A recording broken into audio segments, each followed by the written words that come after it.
You are listening to Heroes Never Die, your one-stop spot for all the latest news, Overwatch League results, and mishaps in Overwatch. Here are your hosts, Totemly Drunk and Edinar. What is up, guys, and welcome back to Heroes Never Die, your one-stop spot for all things Overwatch. I am your host, Totemly Drunk, and tonight on episode 182, we're going to let you know what's been going down both in the week in Overwatch and Overwatch esports. We got contenders seeing some format changes for the 2020 season and beyond, and of course, we got the return of the second best, in some cases, depending on who you're asking, event. Because I know one of us here doesn't really care for the Halloween one over the next event. And everyone else who that is already at this point. But before we can get into the news and introduce you to my co-host, let me just quickly take a moment to thank everyone who is joining us tonight on Twitch for our live show. And of course, we gotta thank all of our repeat listeners out there. So joining me tonight, as always, is my co-host, Edinar, who is, getting over sickness, so if he sounds a little congested, don't give him too much flack, or just give him all the flack. There can't be any middle ground, just like most of the stances that have been drawn here as of late with Blizzard. But, we're not really going to dive into that, because we're here to talk about Halloween. It's BlizzCon season, there's a lot going on. But Ed, how have these past few days been treating you? I did, like you said, this is going to be a little bit of a long how's my week been. I am getting over just being sick. If we would have tried to record last night, I would have had to postpone. Mm-hmm. I missed the past 2 days of work, so I basically had 4 days off in a row. So I've definitely, played a lot of video games. PSA, and somebody told me this at work today, and you don't think about it, but when they tell you it, you're like, that's freaking genius and so smart. Why did I not think of that? They're like, oh, I'm glad you're back from being sick. Don't forget, throw away your toothbrush. And then I'm like, you know what? That makes total sense. I never would have thought to do that. And I'm like, no, you're actually kind of a genius, and blew my mind. So when you're done being sick, throw away your toothbrush. It'll help prevent you from getting sick in the future. The more you know. But no, it's been a fun, outside of being sick, it's been a fun past few week. Mainly because I've been able to play a lot of Destiny. I have gotten the Junkrat skin on 2 separate accounts. Nice. And that was before today. So just yesterday, I was able to win 18 games total. So that was a lot of fun. And then I've been playing Apex a bunch lately. And I need people to play Apex with. So message me on Discord or add me on Origin at an R83. I'm having a lot of fun. Their Halloween event is legit scary. Is it? Like, you jump in, and then if you die, you turn into a zombie who comes back at triple the speed. No abilities, but triple the speed, and can climb whatever. And you have to kill the people who are still alive. So, if you're still alive and you're the zombies, you're walking around on this dark map, and all of a sudden zombies jump over a ridge at you, and then they're moving it's legit, actually, kind of jump scare. Does that mean your teammates can't revive you? You have no teammates. Oh, you jump in with 30 people. It is solo, and then the first 20 people who die get turned into zombies.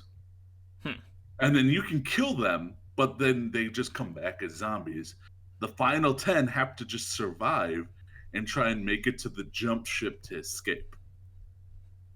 So it's actually a lot of fun. So I definitely recommend, checking it out. And not to mention all the stuff with Riot yesterday.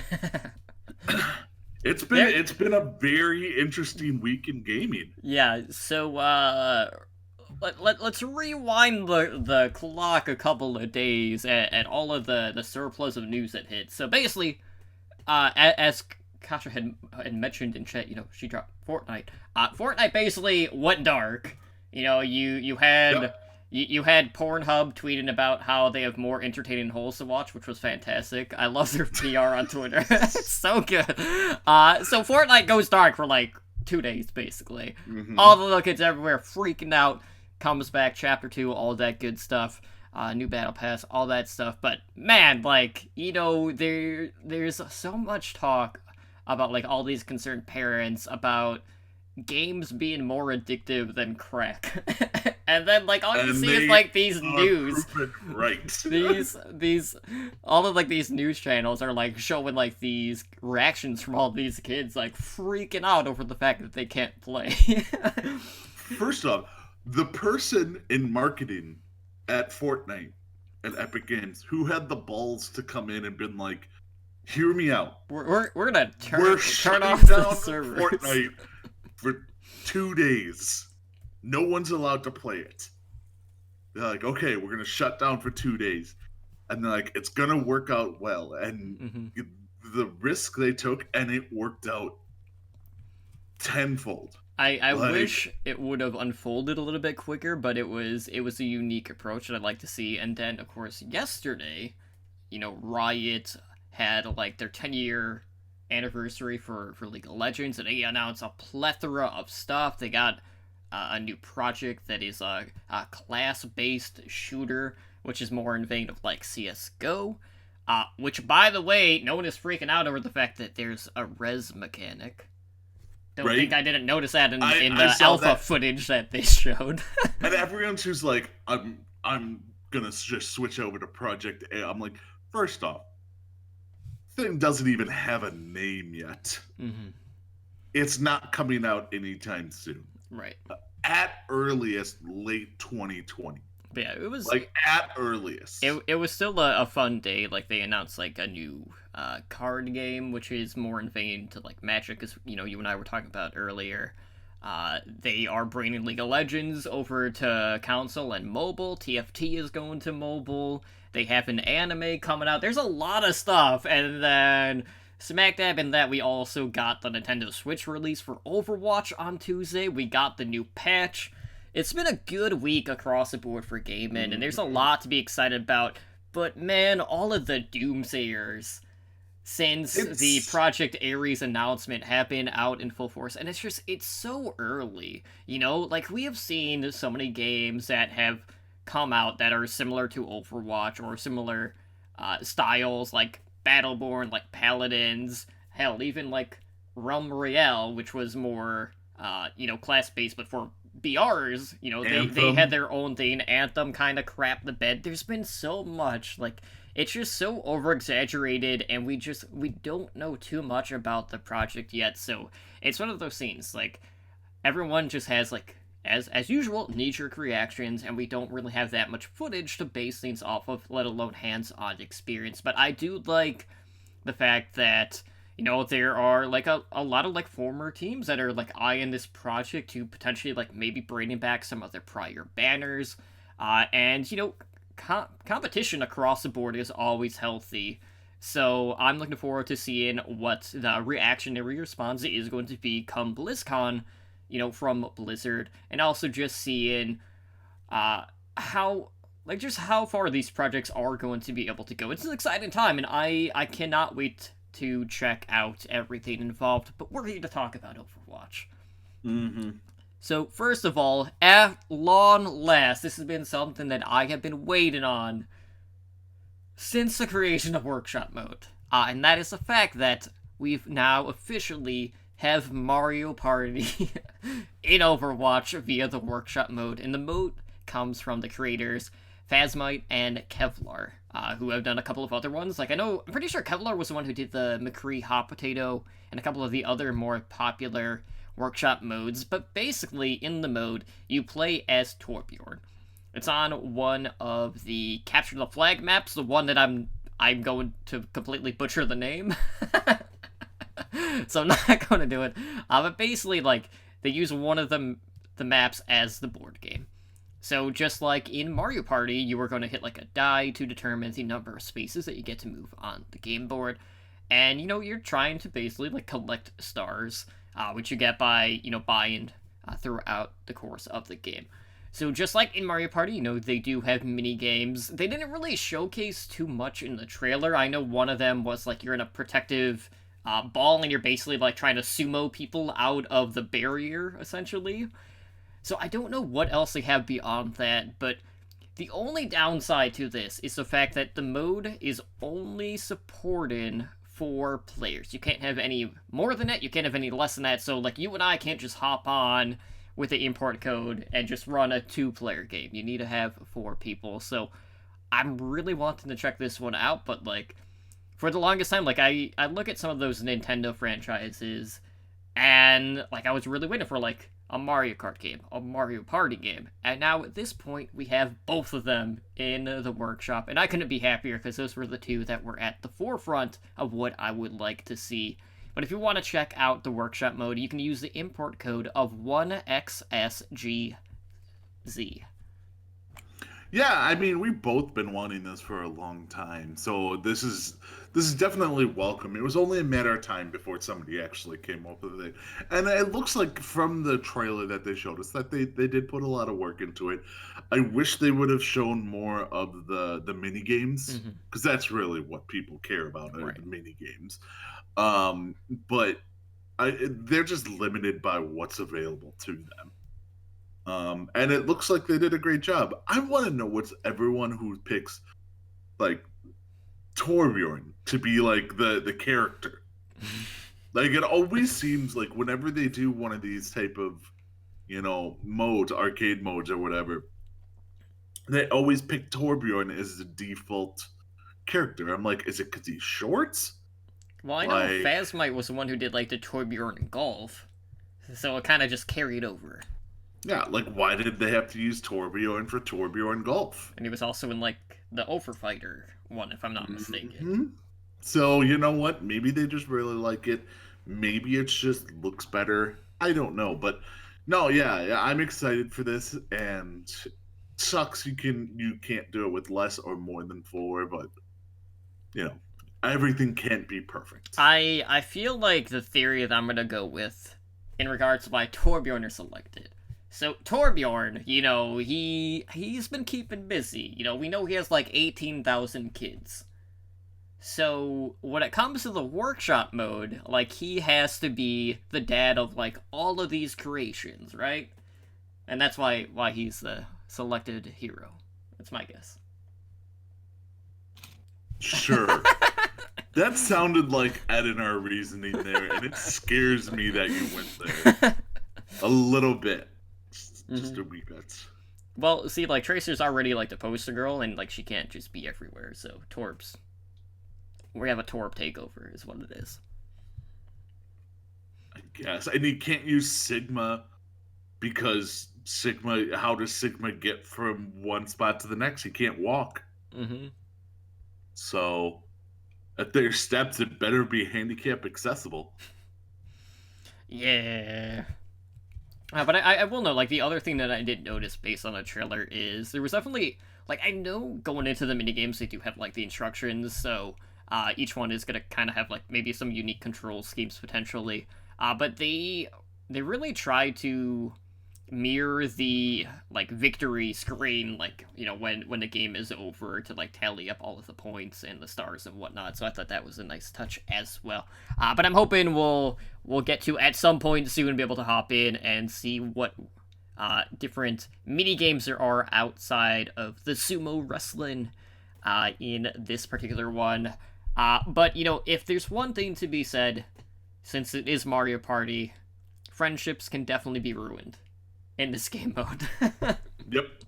100%. Like, I am the person who, if you play board games with, or games like that with, I generally get called an asshole. Because I legit usually go out of my way to spite other people. Like, what is it? Settlers of Catan? The one where you have to build the railroads, kind of. I go out of my way to block everyone else's before I can actually go and do something. I'm that guy. So, yeah. Perfect. Yeah. Does it really surprise anyone that I'm that way, though? Not really. No. No. I'm a spiteful person. What can I say? Who knows? So outside of that, we also had the patch that dropped on live servers on Tuesday alongside the Nintendo Switch release, and this is the one that brought some balance updates, which we had covered when they were on the PTR. It included the event, but there were a couple of other things that, we didn't really touch up on because they weren't on the PTR. So, for starters, they did expand the arcade to 7 cards, and that was due to the increase in number of game modes that we are seeing within the game. And then also, we have a new season for competitive 3v3 lockout elimination, so that is back for a second season. So, it's a really easy way to get, some quick competitive points to earn towards your golden weapons, and I know they have a couple of sprays and whatnot unlocked with that as well, like pretty much all of the other competitive seasons. I mean, cool. I've never done 3v3 competitive. Never once. So, I mean, if people like it and people do it, I don't really hear people who play it all that much. And I mean, obviously people do if they brought it back for a second season, that people actually play it. So that's pretty cool.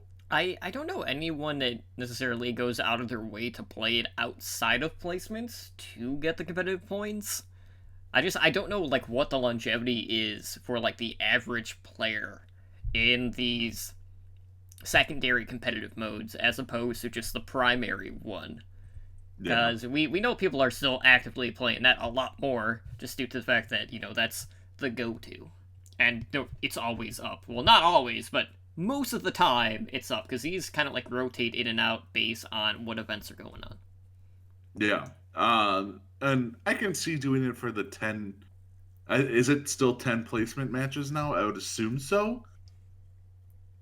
Because you don't have to do 10 now in regular comp play, but I doubt they reverted that back. Do they make 3v3? Oh no, wait, it's random, isn't it?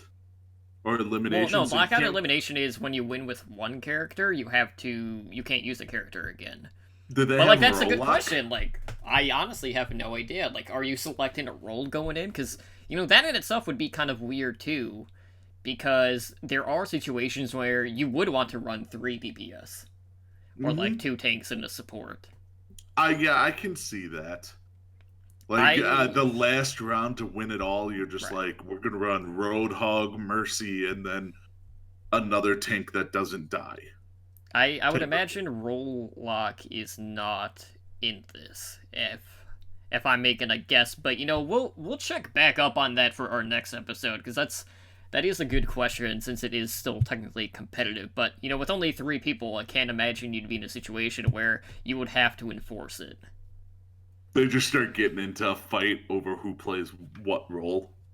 Mm-hmm. I could see it happening. So, outside of that, also with the Tuesday patch, you are now able to put on your BlizzCon skins that are celebrating the 25 years of Azeroth. So if you were attending BlizzCon this year, or if you have bought the virtual ticket, you can now wear your Illidan, Genji, and Tyrande Symmetra skins. So I have not changed yet, but I'm sure every Genji you're going to see from now on is probably going to be not just a weeb, but also Illidan. I actually didn't see that. That's weird. I'll have to go back and double check, because I definitely activated my virtual ticket, but it didn't show up, like, as, on my hero gallery under, like, new. So I'll have to go back and double check that. Because I want those to never use them. Yeah, so of course, with this, we did also get a number of balance updates. So, quick overview of what happened. Basically, they had a couple of changes to D.Va with their defense matrix, so they increased the regen rate from 12.5% to 16% per second. Then he also lowered the delay before the regen begins to 0.75 seconds. But looking at these, like, there's probably a couple more that are more notable, so maybe we should just focus on the current meta heroes, rather than going through them, because there are a lot of changes with this one, but some of them aren't as impactful. So, right now we are seeing, we have been seeing a lot of double barrier, and both Orisa and Sigma saw some changes. So they increase Orisa's protective barrier cooldown from 9 seconds to 10 seconds. And then Sigma saw a number of changes. First up with his kinetic grasp that can no longer block chain hook or whip shot. The gravitic flux high grab effect duration was reduced from 1.2 seconds to 0.9 seconds. And then we saw a ton of changes to Sigma's experimental barrier, where the regen rate was lowered from 175 to 150 per second. They have a 1 second cooldown after you recall the barrier, and then they removed the initial cast time. So, we've been playing like a decent amount of quick play, not so much competitive, Ed, but have you seen any sort of changes in regards to who you're seeing on the front line for your team compositions? Has there been a lot of, like, Winston play coming in, or, like, more D.Va as of late? No. I haven't noticed it. No more than normal every once in a while. I'm still seeing a lot of Sigma, and I've been playing a lot of Sigma. It definitely feels very different. Very, very different. It's a different play style now. But I'm not seeing any more Winston, because in, like, quick play, Winston's a god-awful tank. Just is. Because Winston is a teammate-heavy tank that, you can't just have the Winston jump in there by himself, do some damage, and get out of there without teammates helping him. So, Winston generally not that great. D.Va is always picked a lot. Orisa is everyone's like, oh crap, well, we need a main tank. I'm just going to go Orisa. Mm-hmm. So I'm not seeing really much difference, change in the meta in regards to the tank situation. I think it's still going to be Orisa, Sigma.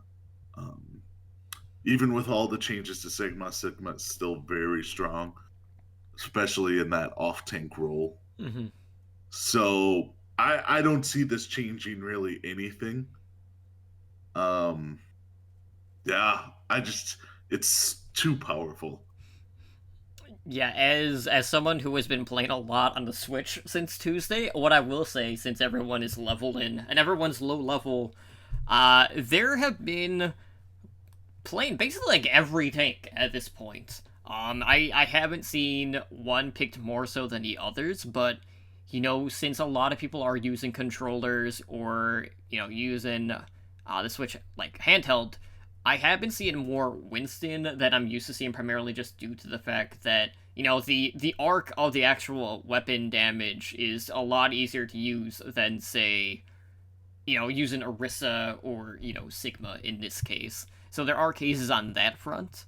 And, like, it's been weird, like, just seeing the amount of Widowmakers at, like, level 1, which is just... it's definitely something. But so far, like, I will say, like, my experience on Switch was very similar to, like, how it was on PS4 initially. We're not really seeing, like, a ton of, like, builders, and part of that is because, like, one, they did nerf Symmetra in this patch. But, there are a lot of people that are just going to use the gyro controls, so, like, it's made, like, D.Va kind of enticing, because, like, you're able to fly and you can, like, move. You can just tilt the handheld to, like, aim where you want to go, which is kind of nice. But I have not been playing with the gyro controls on too much. But, I'm hoping over the next week or so to kind of, like, go through each of the controller schemes to try to see, like, how each one feels different on the Switch. But, so far, the tank situation on the Switch release so far has been all over the place. But I have had the best luck so far running, honestly, probably Orisa still at this point, just because you can hide behind the barrier. But I will say, comfort-wise, on console, I felt a lot better with Reinhardt over all of the other takes leading up to this point, just because the control scheme in itself just feels a lot more comfortable working in, just holding, like, L to, like, hold your shield, basically. It just makes it a lot easier on that front. Now, that being said, we did see a couple of support changes as well. Moira did have her self-healing from her Biotic Grasp reduced from 30 to 20 health per second. I've basically been spamming Moira in the Switch game so far, primarily, and I honestly have not been able to tell the difference. Just because, one, people are kind of, like, sporadic and everything, but, like, you're still dealing a lot of damage anyway. Like, I haven't really been needing to do excess damage or hold in, like, her damage hand, like, longer in order to, like, regenerate over, what it had been in the past. But, like, the Lucio is still feeling pretty good. You're still getting more effect out of your speed boost at this point with the crossfade and the amp it up changes, now that both of those got bumped, 5% and 10%, respectively. And it's a sacrifice with your, like, wall ride, speed boost, which, it's... I don't really know, like, how much I spend wall riding. Probably not as much as I should, but it's more of a contest a point type thing, so you might not be as effective in that particular situation. But outside of that, Lucio's feeling pretty good right now. Yeah, I mean, there's really only one healer that needs work, I think, and that's Baguette. I think the rest of them now are all in pretty good shape. Some people may be calling for, like, Anna to be bumped up a little, but Anna's not weak. Anna's just not good against double shields. Mm-hmm. So, like, it's not her or her kit, it's the fact of what the meta is. She's just not effective. I think the only one who's overall not effective is Baguette. That's who probably will get worked on next, but like you said, these changes, the Lucio changes are basically just a revert of a previous nerf to try and get rid of goats. So Lucio feels a little bit better now. I cannot find anything different with Moira, and I played Moira like 3 straight matches today. I didn't notice a single thing different. I will say, when it comes to the Switch, I am really anxious to try Brigitte with just, like, having the Joy-Cons out, because you can literally just shake the Joy-Con to, like, flail away, and I want to see how ridiculous it looks, like, in-game when you're doing that, and how well it, like, actually mimics your movement on that front. But, Brig has always kind of been more, kind of, like, reactive ever since, like, they made her armor pack changes. But, like, it's been hard to kind of find a spot for her in Rollock so far. So, a couple of changes here and there, a couple of buffs are probably due. But, that probably won't come until, like, the next major balance patch up at this point, since they basically touched everyone except her and Zenyatta with this patch. Yeah, I mean, we're going to be due for another major patch in 2 weeks, 3 weeks, because we're going to get another hero announced at BlizzCon. Like, that's a foregone conclusion. We're getting another hero announced at BlizzCon, and usually it will be available either that day on the PTR or sometime shortly thereafter. You know what they should do is just shut everything down for, like, 48 hours. No. No. Overwatch is not on the same level as Fortnite. It is not. By the way, did you see Lady Gaga even got involved with it? I did, yes. And then, like, earlier today, she's Who like, are you? Ninja, who are you? And his reply was S. Drake. But yeah, no, the that doesn't work when your biggest celebrity is probably Zed. Yeah. Not on the same level. So outside of that, obviously the other like key hero in regards to the balance updates, at least in regards to the meta, would be Doomfist, who saw his rocket punch time to reach max charge increase from 1 second to 1.4 seconds. And then you're also getting a little bit less shield health gain per hit, because that was reduced from 35 to 30. So, Doomfist has been causing a lot of havoc. We definitely got to see a lot of that during the gauntlet, for better or worse, depending on which Doomfist you were, spectating at that point. But, it's so hard to say, like, Doomfist is really only good because of double shields. Like, if there weren't double shields, he wouldn't be as effective, and then he wouldn't be needed as much at this point. So this was just more reactive to whatever we're seeing in games. But, he's just a victim of circumstance with the meta. Yeah. Very similar to, like, Anna's fall-off, basically. Yeah, and, like, his rocket punch, not many people who play Doomfist on the regular actually use max charge on his rocket punch. So that's really not that big of a change for them. They're not fully charging it. Obviously, the shield health gain per hit, that's just a straight up nerf. But again, it's not like Doomfist is gonna go away.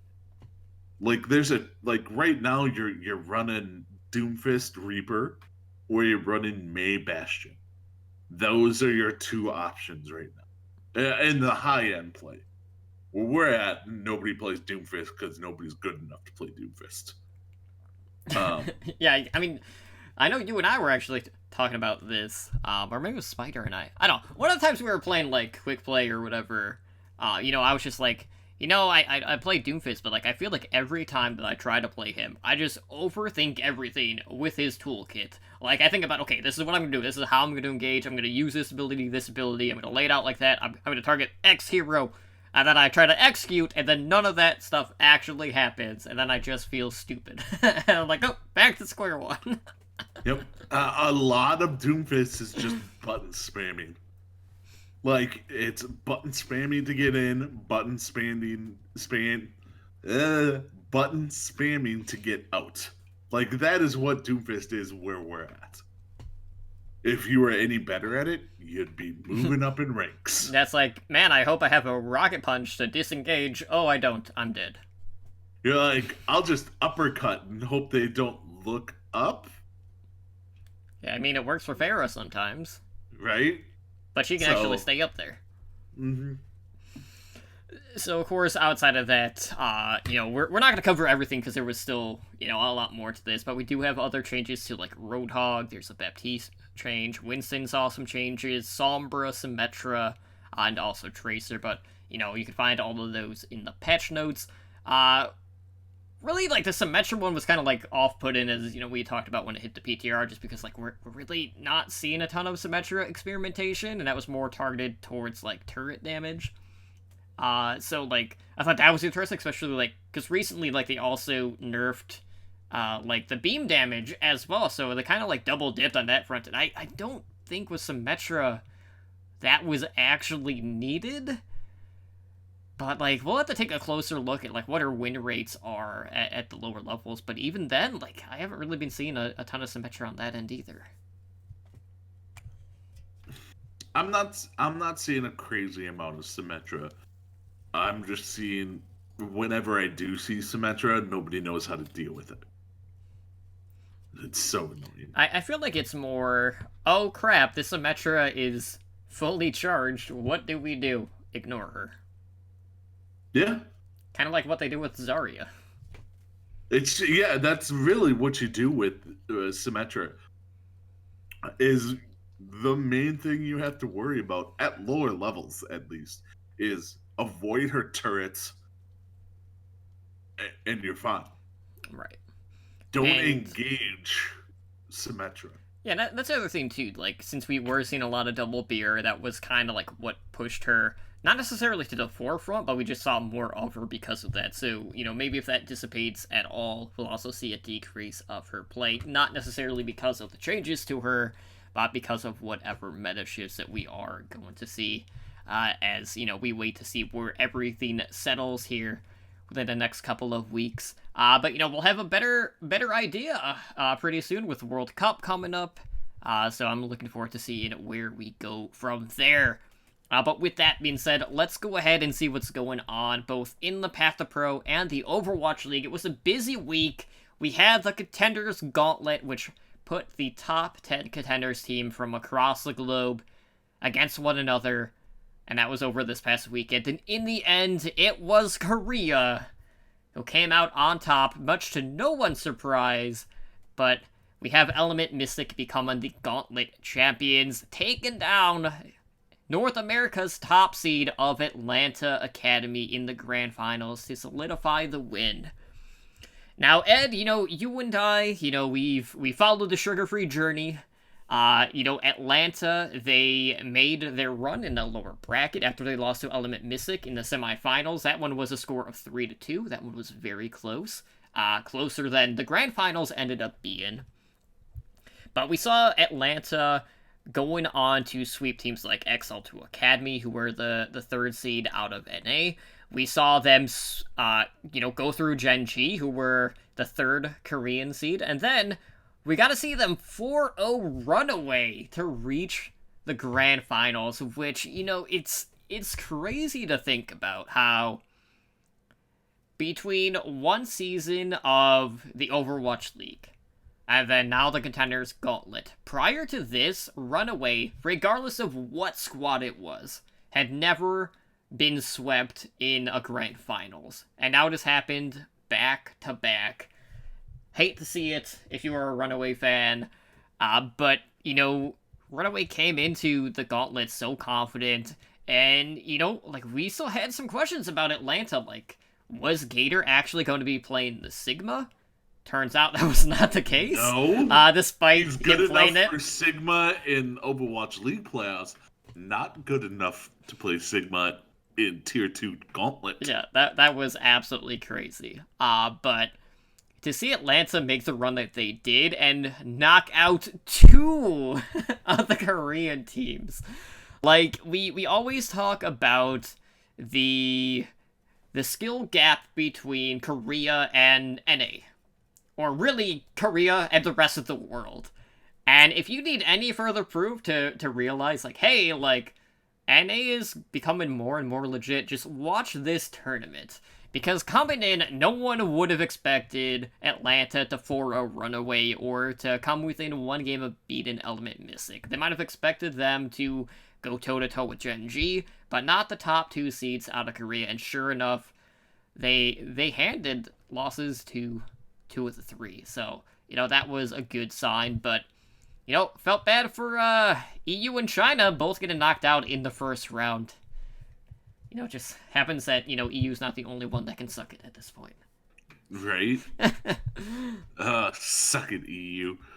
Not gonna say suck it, China, because it's too close to political home with Blizzard, so just gonna avoid that subject altogether. But yeah, no, Atlanta really showed they did what everyone wanted Fusion University to do. Mm-hmm. Is to go and show Korea who's boss. And they did that. And Fusion University went over to Korea with a majority Korean roster. So it wasn't an NA team at that point. Right. This is a legit NA or Western team because I think Kodak is German. I think Kodak is German. He's from somewhere in Europe. But they just went over and they dominated Runaway. I hate to say it, mm-hmm. but there's no way around it. They just dominated them.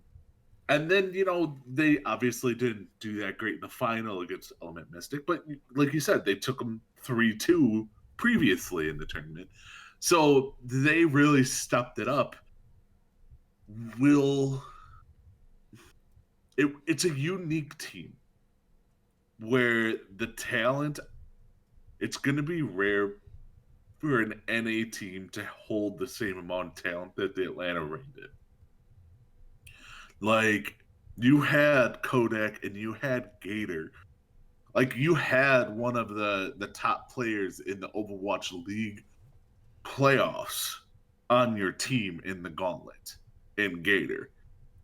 Because Gator's Sigma play was one of the highlights of the Overwatch League playoffs. It was. He played it great. Kodak is an Overwatch League caliber player, starter or backup. He's up there. And Astro is. He relegated himself too because he wanted to see play, and he wasn't going to do that since they were starting Dogman over him at the time. Yeah, and then you have Funny Astro. Like, I mean, honestly, let's be real. Funny Astro and Kodak rival Elk and Alarm. At times. At times as, like, the best NA support duo that we've seen. It's just a shame, though, that every time we see Funny Astro in the Overwatch League, he kind of feeds out of his mind. He's got that Reddit Lucio going for him. And then they have Sugar Free, who is Overwatch League level talent. He's just not old enough. Like, if he was 18, he'd be in the Overwatch League.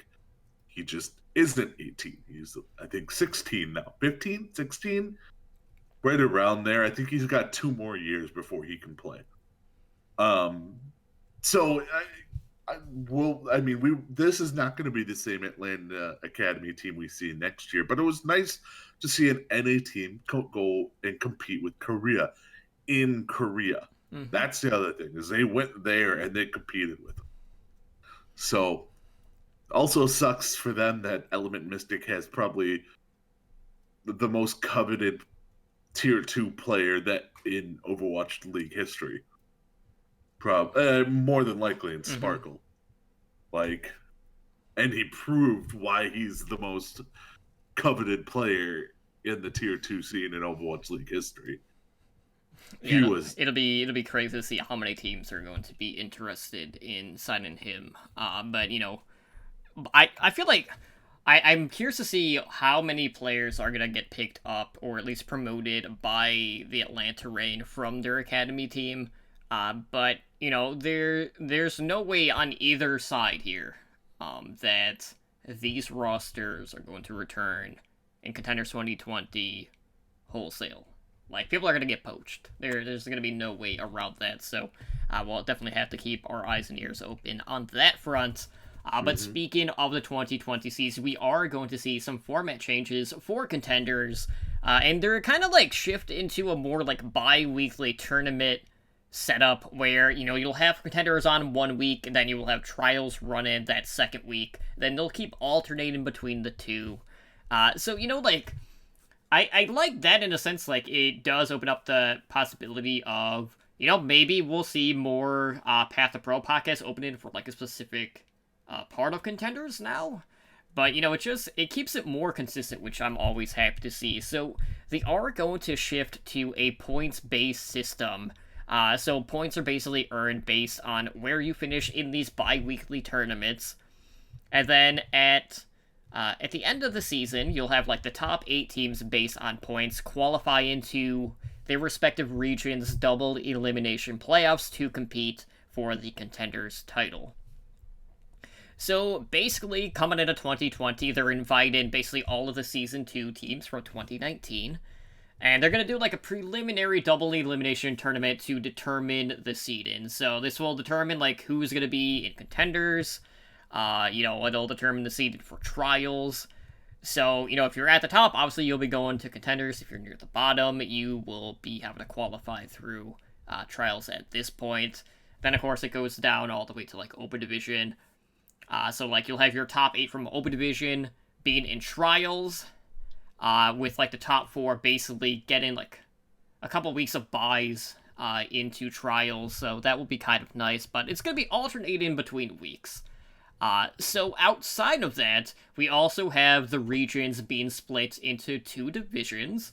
Now, of course, we saw the Overwatch League format changes in regards to divisions. They're kind of doing something similar with this. So with the Pacific, we have Australia, Pacific, China, and Korea, with Atlanta being North America, Europe, and South America. Obviously, NA kind of has their own, like, separate things, like how it was in 2019. But, the big thing is, right now, we're not going to be seeing these cross-region play within your division. But we still will have, like, the interregional competitions like Showdown, like the Gauntlet returning in 2020, but we're not going to have, like, NA versus EU matches during the regular season, which I know some people are bummed about, but it's just like, you don't want to put yourself in a position where you're dealing with all of these different pains, and then, you gotta do a lot of, like, lobby switches and things like that.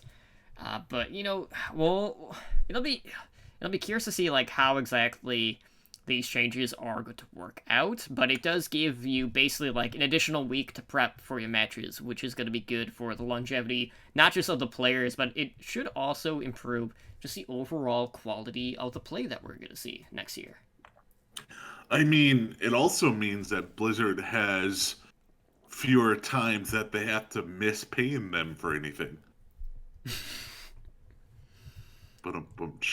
No, I mean, it's one of those things where change, until you get it the exact way you want it, keep changing it.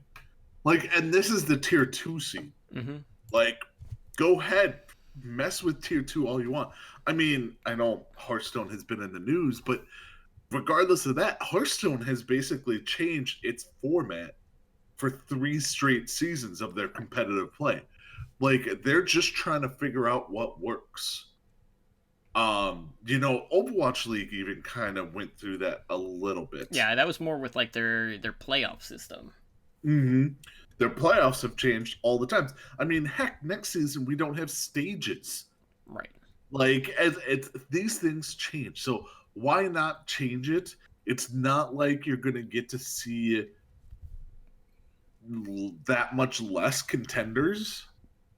And it may add a little bit more intrigue rather than, okay, these people are going to play these teams. These players are going to play these teams. You're going to have more like tournaments and brackets and stuff like that. So whatever works till they find the right formula. That's all I ask. And the one thing they need to do that trumps all of this, promote. Mm-hmm. Like, I saw there were more people watching the Gauntlet because the actual Overwatch League channel showed the Gauntlet. Mm-hmm. More people were watching that than the actual Overwatch Contenders stream. Yeah, and part of that too, going on the promotion side of things is, we were basically like already into October. We haven't really heard anything about the Halloween event. We had the Gauntlet going on, and there was like not even a murmur of anything from the Overwatch Twitter at all. But thankfully, like, there are community ran Twitter feeds specifically for Path to Pro, which does help. But like, it really needs to be on Blizzard's end and not being put upon the community to be the ones to like try to get the word out there. Like, as a community, like, yeah, we can try to get the word out as best as possible, but like our reach compared to like what Blizzard would be able to do is a night and day difference. So we just need to see them more active. Like, we need to see these tournaments being put on the Battle.net launcher. We need to see them always hosted whenever they're live in regards to, the Overwatch League site and, on the Twitch. Like, we need to maybe see them even incorporate, like, streamers, like, doing the bounty thing and promoting or just hosting contenders as well. There are so many things that they can do that we just haven't quite seen, and every little bit is going to help because, like, these players deserve, like, their spotlight. And, the Gauntlet is a great thing to see because it's inter-regional competition. You get to see the best from across the globe. Unfortunately, like, some of the regions didn't make it to even qualify in the first place. But, that's a whole nother can of worms, and that has to do with, land environments in different areas of the world, all of that stuff. but there's still a lot more that can be done, and it's not just stuff that can be done outside of game, but like there's other things that they could do for esports, like in game, that I don't know if they just haven't thought of it or they just don't want to do it just because of how much movement there is. But like we're only scraping the surface of what Blizzard can do to promote or to help strengthen just the ecosystem for the path to pro, and hopefully one day, we won't have to put questions into it. Yeah, and one other thing they can do, and since the Overwatch League is only going to be on Saturdays and Sundays next year, why not just show contenders during the week? Mm-hmm. So, like, the worst thing that they can do is show it on weekends or have it only on weekends so it's competing with itself. Why not just show it like Monday through Friday or whatever, Wednesday, Thursday, Friday, or however they feel like it. Just don't make sure it doesn't interfere with Overwatch League. Like, it doesn't mix with all of that. Right. So outside of that, obviously there's a ton going on with contenders. Now the next big event is going to be the World Cup.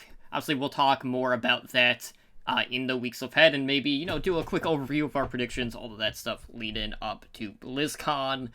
But we do have a couple of Outlaws news in regards to stuff that's going on, like, behind the scenes, or, just some things that, we thought were interesting. Now, something that we talked about on Monday on the 100th episode of Overwatch League Network was some recent issues with Outlaws merchandise in regards to elementary schools and them barring students from actually wearing Outlaws gear due to the logo.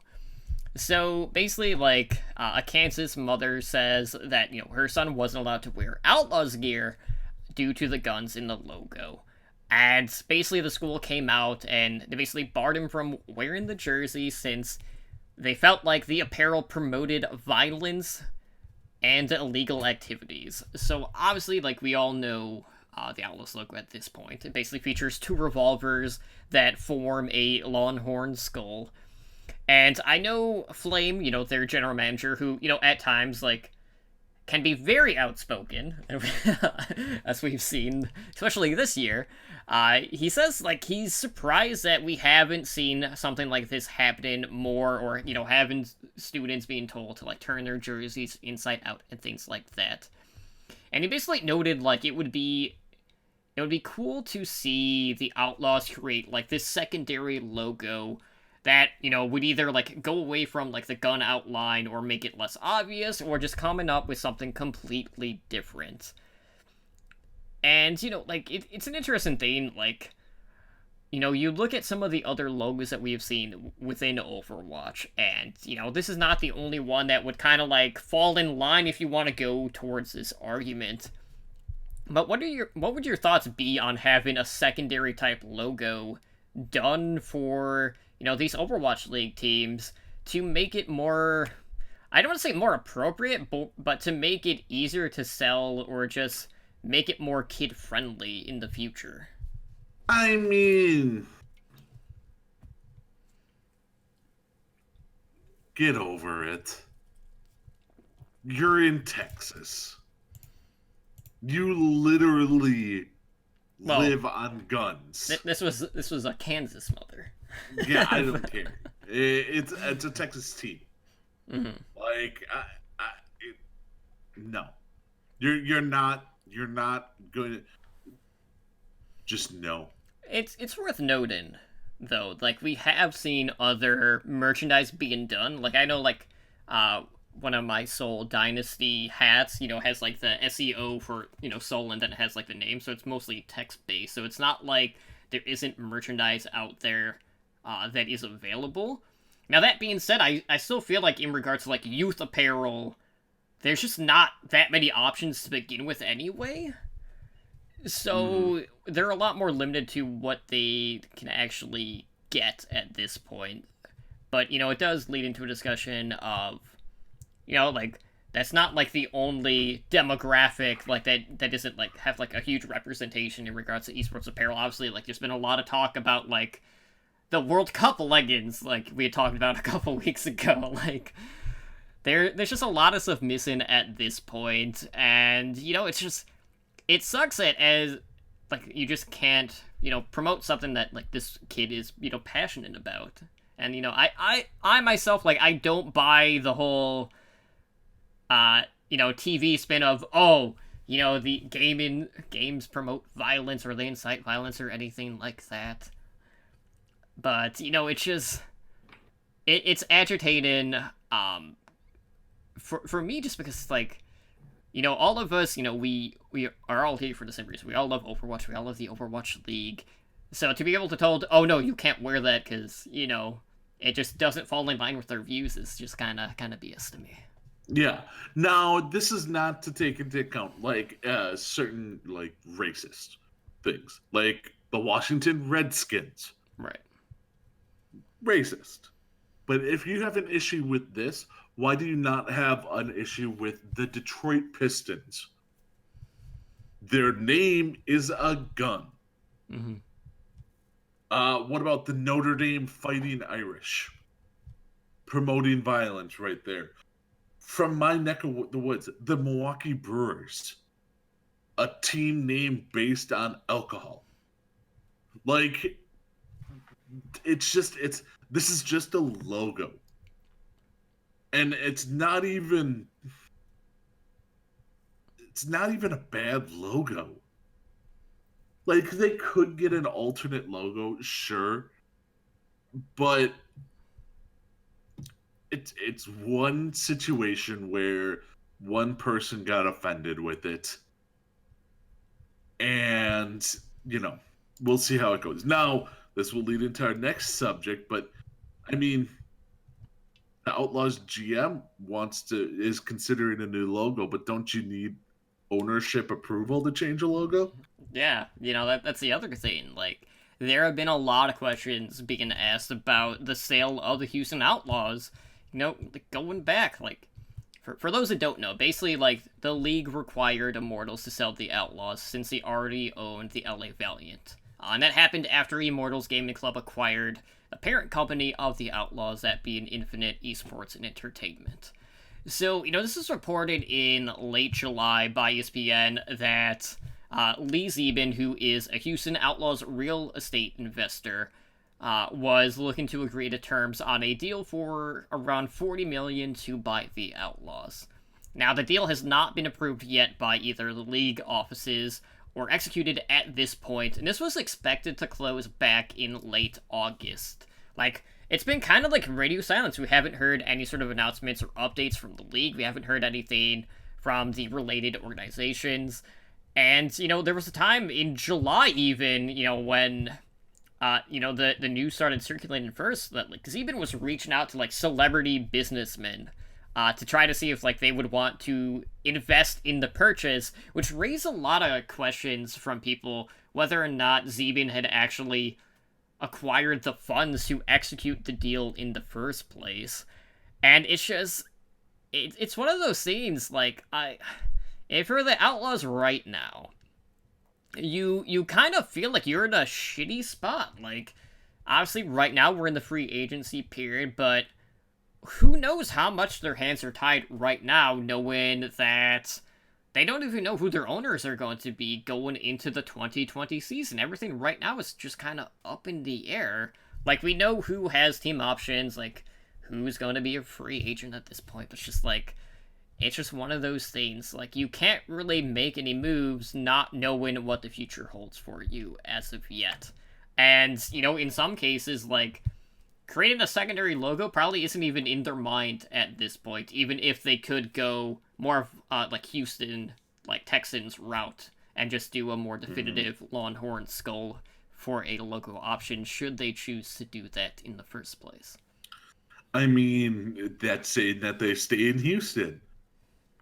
So you're saying there's a chance that Houston Outlaws will come to Chicago. So we will have the Outlaws, and then we would have the Huntsmen. Yes. But yeah, it's like you have bigger things to deal with than this. Um, get an owner of your team before you start talking about changing a logo. This from everything that they said, what this was supposed to be done by the end of August, Yeah, late August. late August, and now it's middle to the end of October, and the deal still isn't finalized. We haven't heard a peep from anyone. That's not a good sign, and there's a chance that he may not have gotten the funding he needed, and the sale was voided, and they're trying to find a new partner, which would not surprise me. Honestly, I know that Jerry Jones would not buy a team outside of Dallas. Like if the fuel was up for sale, Jerry Jones would buy that in an instant. But Regardless of contract statuses. right. Although, like it's, I mean, the Houston Astros, the Houston Texans, and all that are there. I'm surprised those owners aren't getting more involved, but we don't know if the owners even give two craps or know what esports is. So Right. I don't know. We'll see. We'll have to continue to follow this, but this could just mean the Outlaws go into next season with the same roster they have now. Yeah, basically, like, right now, like, we just haven't heard what their moves are going to be at all on either front. Whether it's, free agency moves, what investors are going to be stepping up or stepping in should this deal fall through. Hopefully, we'll hear something soon because, the longer the wait is, the worse it looks for the organization and just what position that they're going to be in going into the 2020 season.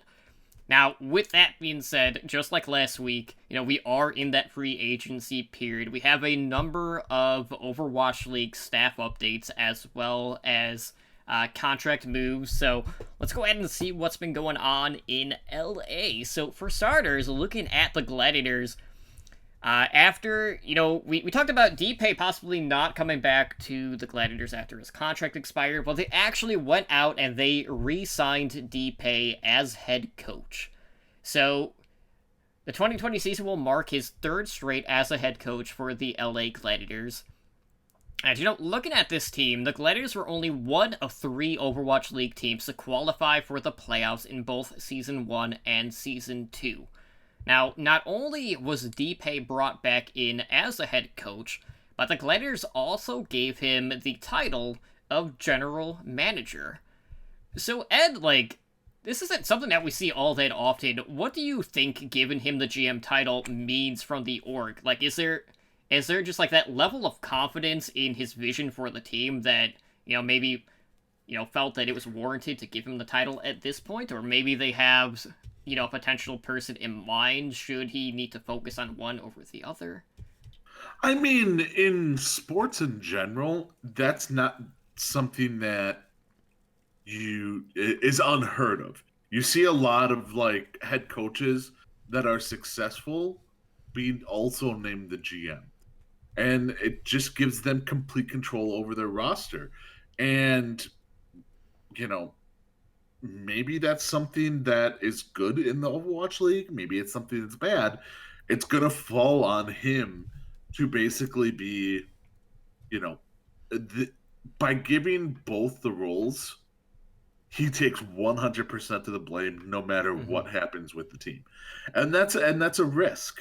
It really is. Well, they did finish top 6 twice. Yeah, and I mean they're looking good. They had some key free agents and Void and Surefour, which I don't know what they're gonna do, but they have and hydration. So I don't know what they're gonna do, but they got a good start, and this probably was the right move for both of them, for DPay and for the Gladiators. So it's an interesting experiment. You hope it doesn't become a thing, though, because then you start giving coaches who don't deserve to be GM roles just to lure them to a team. So, for instance, Arrow. Imagine there was a bidding war for Arrow to be the coach. Well, the Dallas Fuel also made him the GM. and then it just backfires on them horribly. Kind of like it is now. Like, they have the horrible roster and Arrow, who hasn't performed up to what he thought, like, what his coaching level should be. Mm-hmm. So it will be interesting to see. It's a very high risk, high reward for both of them. Yeah, I just feel like at this point, though, there really aren't a lot of teams that,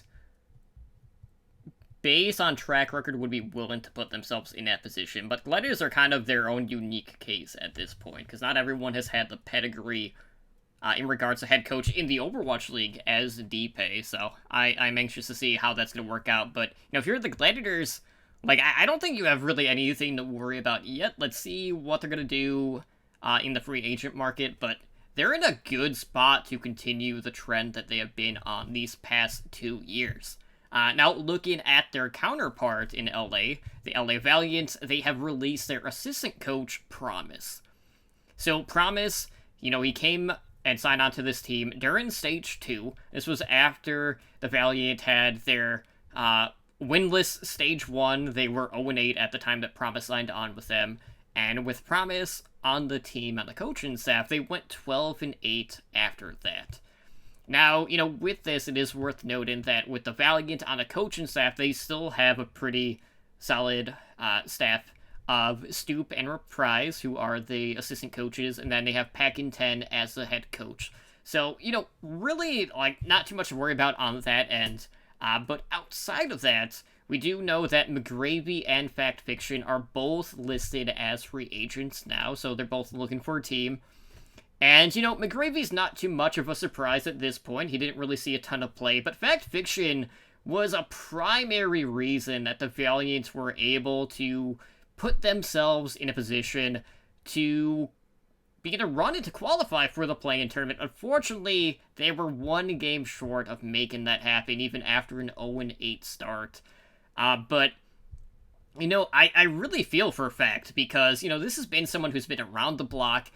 Every time he's been put into a spot on a bigger stage, he has performed very well, and it just seems like he can't catch a break or can't have any sort of tenure, regardless of where he ends up, and it's just so unfortunate, because you hate to see his talents, I don't want to say go to waste, but it's just like, I don't feel like at this point he's been given a fair enough shake.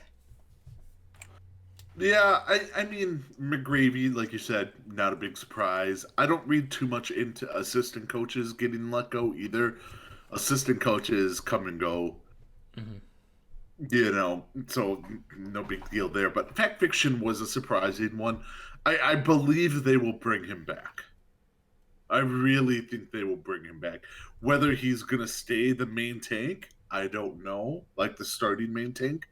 But I feel they're going to bring him back just for synergy with that team.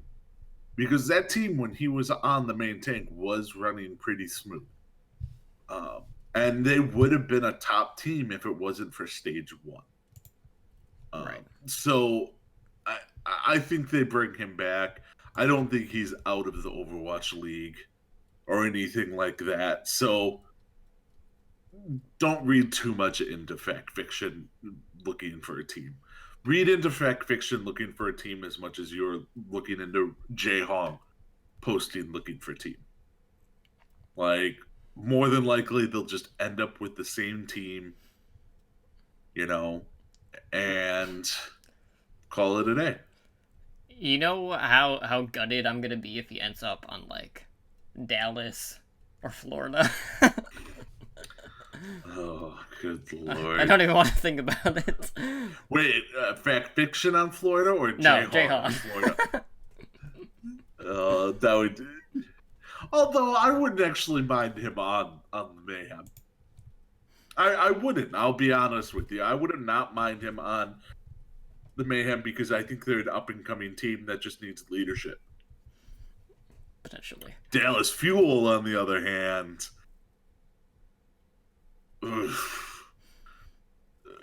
I'd hate the Fuel even more. Like, the Fuel would go above the Outlaws in the hated factor if they did. Oh, yeah? So, But no, fact fiction, more than likely staying. Moving on to the Paris Eternal, they parted ways with their head coach, Feifei. And, this is a team who... Fifi. Feifei, whatever. I'm going Fifi. It sounds weirder. It sounds weirder? Okay, we'll go with it. So the Eternal, they finished the season in 14th place with an 11-17 record. So Fifi, he had a long tenure in EU contenders. He was promoted to the Eternal head coach back in April. And, this one was kind of short-lived. He signed pretty much immediately with Toronto Defiant as their new head coach. And, depending on how you want to look at it, based on records, you could kind of say that that was a demotion. It's a lateral move. The Defiant, they're currently restructuring. We'll have more on that in a bit. But the Defiant this past year, they went 8-20, which was 17th, tied for 17th in the league. And, that was a team that was without a head coach since August after they relieved Bishop from his duties. So, we see a lot of movement in regards to assistant coaches. Head coaches are a hot commodity in the Overwatch League, so I wasn't too surprised to see such a quick turnaround. But, it was just, a span. I don't know, when the Twitter posts were going, but, it felt like I looked at my phone, and then the next time I looked at my phone, he was already on a new team. And I was like, what the hell happened within the past, 30 minutes? Right? I was just like, okay. It made sense to me, too.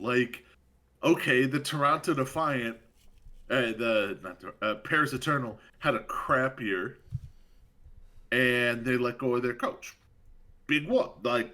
Nothing surprised me about that. And then I'm like, oh, he signed with Toronto. Why? It's not like he did an amazing job as a coach. So I don't know. It could be good. It could not be. I will say this, and I made the running joke of, don't Canadians hate French Canadians? So, is this really, are they going to become the Quebec Defiant and not the Toronto Defiant? Because Quebec has mainly French Canadians, if you didn't know. I'm glad you had to spell that out for people. I feel I did, because some people are like, what the hell is Ed rambling about? No, French Canadians and Canadians hate each other. If that's one thing I've learned from the television. Yeah, from South Park. Yeah, they hate each other.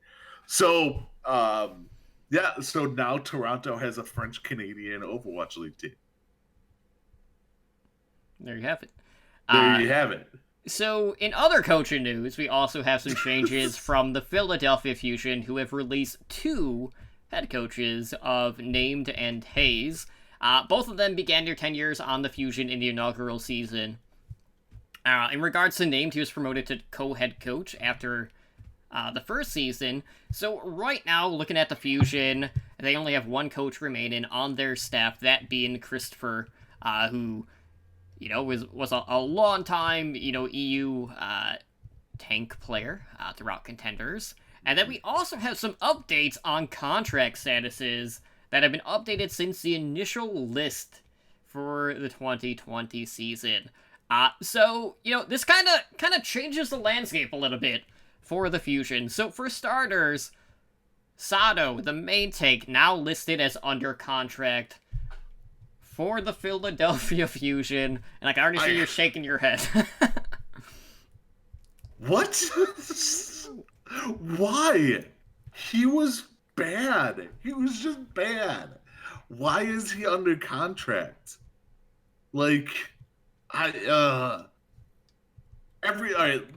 say the last 2 things about the Philadelphia Fusion. I'll just say them real quick. That EQO and Neptuno are listed now as team options and not free agents, so they can keep them. So read into that what you want. But let's get back to the Fusion chit show. So first off, let's get into semantics here. You can't have 2 head coaches. There is no such thing as co-head coaches. You have 2 assistant coaches, but you can't say co-head coach. You can't have more than one head coach because then you don't have a head coach. One person needs to be on top to be the head coach. You can't have two people at the top. Just, I hate that. Yeah, because like with a Hydra, you have two heads that aren't going to agree with the third one. Exactly. I hate that. Then you got the Sato thing where, okay, maybe you sign him to be a backup. Mm-hmm. But then, or did they sign him in hopes that, like, we don't know how, like, because you heard the rumors all along about Carpe really wanting Sato to play main tank. Did you re-sign Sato to appease Carpe? Like, I'm going to sign Carpe's friend to sign Carpe. To, like, persuade Carpe to stay. And then what happens when Carpe is like, no, dog, that's not enough. Peace. Right? Then you're just shit out of luck. So, I don't know. It was stupid. That part made my head hurt. Right. But how are you feeling about EQO in this case now? So, obviously there's a ton of rumors about Carpe potentially signing with London Spitfire. Do you feel like right now that means Fusion need to lock down EQO Yes. to get picked up? Yes. I think EQO is now a lock to be on the Fusion next year. Because he is still a star quality DPS player. And maybe he just didn't work well with Carpe. Like, yeah, you can have these great DPS players, but sometimes they just don't mesh well together. Mm-hmm. And we saw that a lot this year from the Philadelphia Fusion. So I think EQO is definitely going to get signed. And I think they let Carpe walk. I think they let him walk and they bring in another DPS to pair with EQO. I mean, imagine, like I'm just going to say this. Bring in Surefour. EQO and Surefour. Decent DPS lineup right there. I know they have pretty similar... I mean, can you really say you have a similar, hero pool as Surefour? I don't think anyone outside Libero can say that. Prophet too. But you know what I mean? Like, maybe you bring in someone like that. Maybe you bring up some people from Fusion University. I don't know. But I think EQO is going to stay there for sure. So, moving on, we look at the Shock, who probably not going to make a ton of moves, obviously, because most of them are under contract, but they did release Nevix, who, was a backup tank for them. But, we see this a lot, actually. Like, in some cases, when it comes to championship teams, like, they just need to make room. Nevix, the unfortunate casualty in this case. But, having that accolade next to your name definitely makes it more enticing for, like, these other teams to look your way to bring you on. So I don't really imagine a situation where, like, it's going to guarantee Nevix, like, a starting position on one of these lineups. Obviously, there are a couple of teams who have completely blown up their rosters. So, like, he might have better luck in that sort of situation rather than a team that's only looking to fill, like, select holes, so to speak. But no, I can't say, like, I was overly surprised by this change in particular. No win going in, like, Andy Miller had said, like, yeah, like, all of our guys are under contract, and that was, like, wasn't that, like, revealed in, like, it was, like, in a letter to someone, like, asking, like, why they should be a fan of their team. Yeah, somebody sent in a Twitter response to every team in the Overwatch League asking why they should be a fan, and that's what they responded with. Kasha is saying that they said Nevix almost started over Choi for the playoffs, so there might be something there. I mean, I've heard the rumblings of how awesome Nevix is, and Nevix is God. The Sprimbuck exchange. Yeah, it's one of those things where I just don't read into it because when you see them play, exactly. Even on specific maps, they would have brought him in for. You know what I mean? Like, no one was immune to getting benched on certain maps, and we saw that throughout the entire season. Right. Like, so we never saw him. I don't think he'll get he'll sign with a team where he has an opportunity to start, but it's not guaranteed. Like, he'll go to somebody like the Toronto Defiant, where he'll be given every opportunity to start, but it's not handed to him on a silver platter. Mm-hmm. So, I don't know. Reinforce loves them. I don't know if you listened to Platt Chat or whatever. I did not recently, no. When they did their like yearly year-end like awards, Reinforce gave like best off tank to Nevix. Mm-hmm. And we're like, everyone's like, what the hell are you talking about? Like, he didn't even play. So yeah, that's what pushes them to the forefront. So outside of that, moving on to the Dynasty, the contract for their head coach KDG has expired. So they're without a head coach right now. So looking at KDG as a head coach, he basically led the Dynasty to 2-stage playoffs, which didn't happen in the inaugural season. You know, they also made it into the play-in tournament. And, you know, looking back, obviously, you know, it was a up and down season for the Dynasty. You know, you can talk about expectations being, like, the sole team or, you know, being the actual Korea team as much as you want. But, you know, if we're talking year-to-year improvement, it was a successful year for the Dynasty. You know, you looked at, they had basically 2 rosters. And, you know, unfortunately, you know, they lost a couple of players, so they couldn't swap in and out, running their A-B team, however you want to, you know, stamp them. But they were really the only team to really successfully run 2 completely different rosters of 6 people. Now, you know, looking at KDG, this is someone who, prior to the Overwatch League, had 10 years on a lot of mixed rosters. So, you know, someone like him is going to be very enticing for some of these teams out there in the Overwatch League. But man, like, you look at everything happening in, like, Contenders Korea, and just knowing the improvements that we did see on the Dynasty, like, I don't know if this means, like, maybe they have someone better in mind. Maybe, you know, maybe Dynasty are going to push to try to, you know, pick apart some of the pieces from Element Mystic. Maybe they'll sign Rush as their head coach. I don't know, but... You know, to me, like, this one was kind of bittersweet, because, like, we saw improvements, we saw better performances out of the Dynasty this year, and KDG has a pretty big following and a lot of respect from a lot of the teams out there at this point. Yeah, this one came as a surprise because I don't think he deserved to be fired.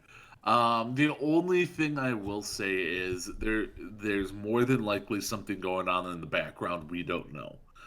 Like you said, something with maybe Element Mystic or with Runaway, or you know something going on, or he wanted to go coach somewhere else, or is something in the background we don't know about, because he did not.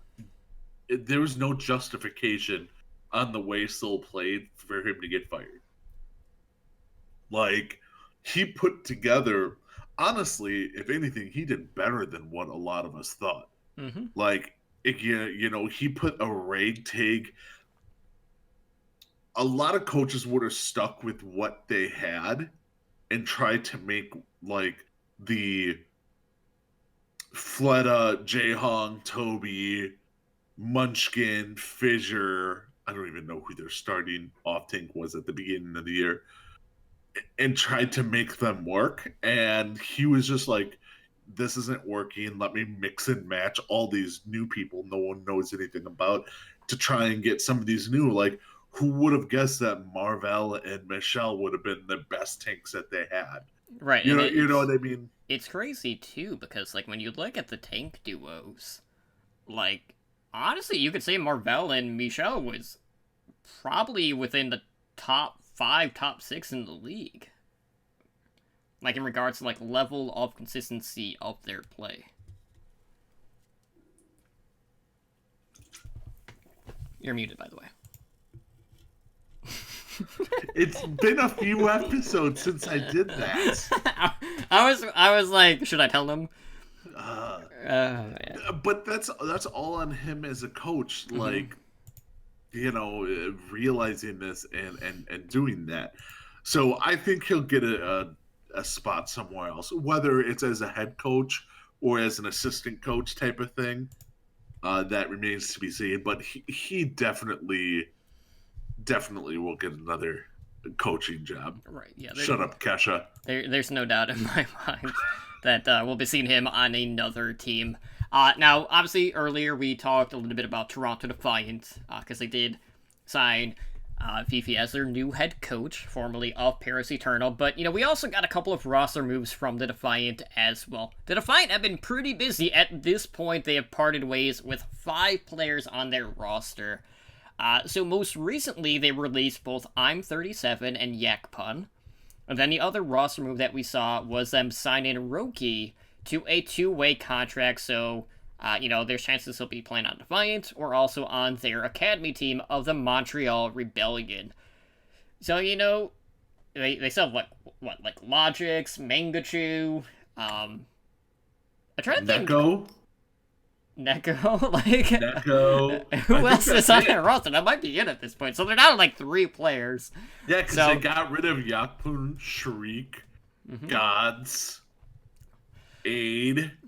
Yeah, so if you're talking about like opportunities of potentially picking someone up wholesale, there's a lot of room on Toronto Defiant at this point. So who knows where they're going to go from this point, but man, I'm 37 going from OBA Division to Overwatch League in 3 games, going from, Tier 3, Tier 2 to Tier 1, and then getting released, didn't quite pan out. He didn't speedrun Overwatch League as fast as he did Path to Pro to Overwatch League, but, this is going to be a completely new team in the 2020 season. And it's just a matter of, are they going to try to pick someone up wholesale? Are they going to try to pick different parts of different teams? It'll be an interesting case with Toronto. But, there's a lot of great free agents out there. More of which we'll talk about when we talk about the Justice, even, potentially. Yeah, and the thing is they only have one really good player on their team. I'm going to say this, and people might not be happy, but Mangachu and Logix are not that dominant of players. They're not. They're average. I wouldn't say they're above average at all. I think Neko is above average off support. But I would not put Mangachu and Logix in the top half of the DPS duos in the Overwatch League. So really, I'd say there's 5, 6. I dropped my lucky poker chip. I'd say there's 5, 6 open spots on this starting lineup for them.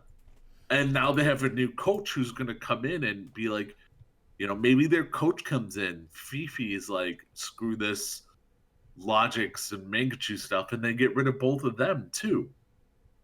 We just don't know. But they're in the Florida Mayhem mode at this point. Right. When Florida Mayhem started the season, they had Tavik and... Was it just Tavik that was left over? I'm sorting through stats right now to see how many pages I need to go through, filtering all players to find out which Toronto DPS has the most eliminations per 10 minutes. I'll get back to you. They're fan favorites. I will say that, but fan favorites don't win games. Cough, cough, pine. Would it surprise you if I told you the the top Defiant DPS with a limbs per 10 minutes is Ivy? Oh, I would have gone Stratus. Well, it's a completely different team. Wasn't Stratus on the Defiant to start the season? Well, it wouldn't. Oh, yeah, it would have shown up as Boston. Never mind. No. But yeah, no. So like, they're not that good DPS. So yeah, Toronto is in a complete overhaul. They're the new Toronto Mayhem. Well, it's also like the fact that most of their DPS were later sign-ins too, so that kind of like skews the stats. But you know that team is just ripe for the picking at this point. So I'm sure we'll be seeing a ton of moves from them in the coming weeks ahead. But moving on finally to our last team out of the free agency pool so far, we have the Washington Justice. So for starters, let's talk about the releases. They released both of their flex supports in Guido and Sleepy. And then on top of that, we do have a contract update for Stratus, who has been signed through the 2020 and the 2021 season. So, you know, the memery of Corey and Stratus is going to continue, which is honestly one of the key things about Washington Justice, which will make you a fan. But they let go of both flex support, so I'm curious to see who they have in mind on that front. But, of course, you know, a lot of the talk with the flex supports on the Justice kind of revolved around Sleepy being benched. You know, there was also a lot of talk in regards to, you know, the NA team, or the United States team for the World Cup, whether or not Sleepy should get the nod over Rockiz. You know, there's that can of worms. But then you also, you know, factor in, you know, Guido's improvement year to year compared to, like, what he had done on the Dynasty of the year prior. We saw a pretty good turnaround from Guido this past season on the Justice, too. So, you know, there's a lot of moving parts on the Justice so far, but I'm just happy to see their DPS duo being locked down at this point. Are you gonna do it again, Ed? Because clearly you are. I'm blaming this on the drugs I'm on for being sick. That's what I'm going with. Yes. They, in the tweet they even sent out, they mentioned the tank duo as well, like along with, and you know, Elish and Lullish. Elivote and Lullish. Elivote and Lullish.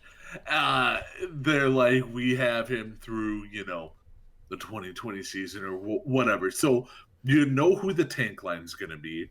Yeah, the one that didn't get to play. Yes, they didn't get to play, but you know going forward, that's going to be the tank line. You know Stratus and Corey are going to be the DPS lineup. Really, like, they just need to find a support lineup, and this team actually is looking much better. I'm with you, though. I think Guido played well enough that he deserved to stay on the team. He showed enough improvement that he should have stayed, but we'll see. I still see him signing with somebody else. Maybe not, probably with a contenders team, like an affiliate contenders team maybe, but I don't think he's done. I really want the Justice to sign the Envy support lineup. What is that? Crimzo and Fire? Like, sign them. Then you have a completely... Speaking of which, really quick, we gotta see Fire versus Water in the Gauntlet. gotta point that out. There you go. But, you know, sign the support lineup from Team Envy, because it's not like they can go to the Dallas Fuel because everyone there is under contract.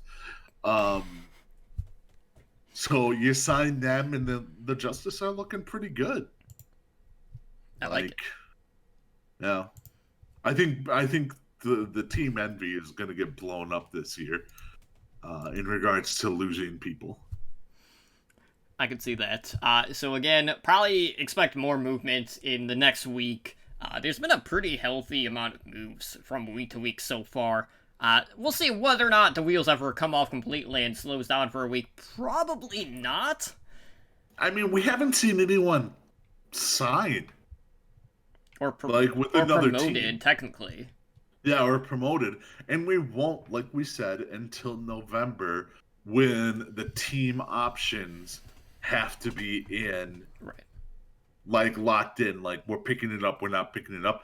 Also, that will be after the World Cup, and then you get to see a lot of the standout players that a lot of people don't know. I mean, Gushue, nobody knew who the hell Gushue was before the World Cup last year besides you. Yeah, unless they listened to the Con Before the Storm Overwatch panel the day before. And even if they did, they're like, who the hell is Totem talking about? And then they pronounce it wrong. But yeah, it's like the World Cup and then team options are due and all that fun stuff. So we're gonna get a lot of speculation, a lot of he said, she said type of things, but we won't know for at least like a month, I think. Right. And just speaking of China talent really quick, I do know the NEXT 2019 Autumn series is currently going on that has China teams and Runaway Element Mystic. That's ongoing. I want to say that runs through the start of November. So if you want to see like Element Mystic, Runaway, I know there's a couple of the academy teams like T1W, who's with Guangzhou, Team CC being the Dragons, Billy Gaming, the Spark Academy team are all involved in that, so go check that out if you're hungry for more, Tier 2 competition out there. So check that out. I don't know if they're going to have English mods, though, so just a forewarning on that front. But exciting times. We got, World Cup right around the corner, and I cannot wait. Hopefully US doesn't shit the bed again, so we can at least cheer for more than one match. But who knows? They're gonna get matched up against South Korea in the first round, and they're just shit out of luck at that point. Yeah. But anyways, moving on to our main discussion for tonight, let's talk about the Halloween event. So, the Halloween Terror event has returned, starting from October 15th, and it will last through November 4th. So, the annual event brings 8 new skins, we got weekly challenges, and of course, everyone's favorite event brawl of all time, Junkenstein's Revenge. And I don't think anyone will disagree on that front. I mean, it's by far the best one. Nothing even comes close to it. But going in, Ed, we didn't really have a ton of teases. The only thing that we got from the Overwatch team was a look at the Zenyatta emote, which was basically Zenyatta getting on his feet after, floating with crossed legs for the last 3 years. Which, what I liked about this was it was kind of a throwback, to the Overwatch League back in Season 1, when we would have fans bringing in signs to the Blizzard Arena, where they would say, like, let whatever hero do, like, this. So, like, one of them was, like, let Torb wall climb, let Ryan fly, and the most, like, one of the first ones we saw was, like, let Zenyatta walk, and then, we saw the animators kind of bringing it into the forefront, and now we have an emote for it in the game, which can be unlocked at this point, so I thought it was, like, a nice nod, and it was a good kind of, like, callback to the Overwatch League that, maybe some people didn't know existed prior. Yeah, I mean, that was pretty good. Like, as soon as you saw that the Zenyatta was, like, stretched out the feet, you're just like, oh yeah, that's going to be an emote. 100% that's going to be an emote. Mm-hmm. And you know what? It's going to be one of those things everyone's probably going to want and purchase. It's kind of like the Diva Bomb selfie one or stuff like that. It's definitely going to be one of the more popular ones to get. But yeah, I mean, I will say they did very well this year, and it hurts me to say that. Well, but they did very well. Let's talk about the cosmetics in a bit. Because there are a lot, and, we got some unique things this year. And even stuff, like, that's been kind of teased in the past, like, with the Tracer one in particular. But, with the events, they are bringing weekly challenges back. Now, this has been something that has started to become recurring. So, with this one, basically, we have 3 weeks of challenges throughout the event, where you will unlock rare skins, by competing in, matches. Basically, you gotta win 9 games of Overwatch, either in quick play, competitive, or in arcade. Which, if you're just spamming Junkenstein's Revenge on normal, very quick way to get, your skins, your arcade loot boxes, complete the challenges, and all of that. But with this, you get the Junkrat Inferno skin. There is a Vampire Baptiste skin. And then for the BlizzCon week, they're giving away the Demon Hunter Sombra skin that was from BlizzCon in the prior year. So I thought, that was very fitting. Obviously, a lot of people, maybe not, a huge portion of the fan base, but there's going to be a number of players who just aren't going to be on that week because they'll be at BlizzCon. So, if you're someone that frequents BlizzCon, you're not missing out on anything. But, if you weren't there last year, or if you didn't have the virtual ticket, you have a way to earn it this year through the event. But, I really like the weekly challenges. It gives you a reason to stick around week after week. Winning 9 games isn't really a lot to ask for, especially when, Junkenstein can go pretty quick, because, I'll be honest, there's been games, where we run, 2 supports and 2 DPS, and, on normal, it doesn't really matter what you run, even if you have 2 supports and a Widowmaker who probably isn't really being all that useful, you can still have no problem getting your wins and your loot boxes knocked out of the way. Yeah, I posted this in Discord. I played a match where I was Widowmaker, and there were 2 other DPS and then a support. And I led the team in kills and damage, and I'm just thinking to myself, how? You guys really suck. You really suck.